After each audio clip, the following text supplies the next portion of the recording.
ఈరోజు మనం మన ఇంటీరియర్ ఫ్యాక్టరీలో ఉన్నాం. ఇక్కడ మనకు ఫ్యాక్టరీ ఫినిష్కి హ్యాండ్ ఫినిష్కి డిఫరెన్స్ ఏందనేది చూపిస్తా. ఇక్కడ వచ్చేసి మనకు లామినేట్ పేస్టింగ్ అనేది కంప్లీట్గా హైడ్రాలిక్ ప్రెస్, మనకు 60 టన్ ప్రెషర్ తోటి ఈవెన్గా పేస్టింగ్ అనేది అవుతుంది. సో మనకి ఎక్కడ కూడా బబుల్ అనేది రాదు. అదే హ్యాండ్ ఫినిష్లో అనుకోండి, మనకు వెయిట్ అనేది తక్కువ ఉండడం వల్ల అక్కడక్కడగా బబుల్స్ వచ్చే ఛాయిసెస్ ఉంటుంది. అండ్ ఇక్కడ వచ్చేసి మనకు ఇది వచ్చేసి కటింగ్. మనం కటింగ్ చేసేటప్పుడు ఫ్యాక్టరీ ఫినిష్లో ఏంటంటే ఎంఎంలో కట్ చేస్తాం కాబట్టి పర్ఫెక్షన్ అనేది, ప్రీసియస్నెస్ అనేది చాలా అక్యురేట్గా వస్తుంది. అదే మనం హ్యాండ్ ఫినిష్లో వచ్చేసి ఇంచెస్లో కానీ ఫీట్లో కానీ కట్ చేస్తారు కాబట్టి కొంచెం అన్ఈవెన్గా వచ్చే ఛాయిసెస్ ఉంటుంది. అండ్ పర్ఫెక్షన్ అనేది ఇక్కడ ఎంఎంలో ఉంటుంది కాబట్టి పెరిగిపోతుంది. అండ్ మనకి ఇక్కడ వచ్చేసి ఎడ్జ్ బైండింగ్ చేస్తాం. మామూలుగా హ్యాండ్ ఫినిష్లో వచ్చేసి ఎడ్జెస్ అనేవి షార్ప్గా ఉంటాయి.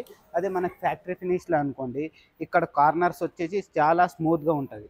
అంటే మనం ఎప్పుడైనా యూజ్ చేసేటప్పుడు చేయాలా పెట్టినప్పుడు తగలకుండా మనకు రాసుకోకుండా ఉంటుంది. అండ్ ఇది అయిపోయిన తర్వాత